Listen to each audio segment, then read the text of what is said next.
So hey guys, what's up? So just a quick story lang ngayon. So para ngayon is mag-iipon na ako ng pera ngayon para makaipon tayo para sa another business din natin.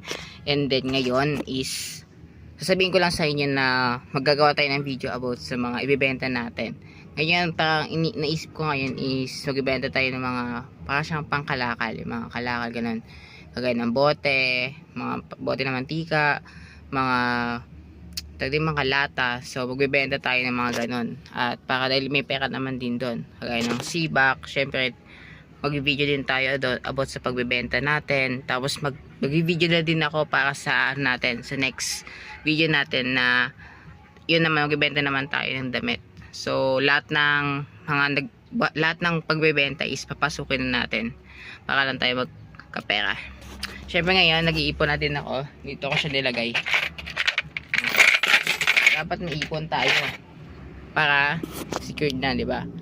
Ayun, so yun lang yung balita ko na magbebenta tayo ng iba't ibang mga bagay. Muna pangalakal. Syempre, at least naman yung pangalakal na yun. So dito naman tayo sa bahay. Maghanap ako na pwedeng ibenta. Tapos yung mga mga lata na sa mga sa grocery store, yung mga sardinas, corned beef, yun, ibebenta natin yun. And then sa damit naman is isa natin siya sa Pre-Love. Gagagawa din ako ng video niyan sa YouTube and sa iba't ibang platforms ng natin, mga video natin. So this is PH nga pala is here. Magbebenta tayo, stay suave.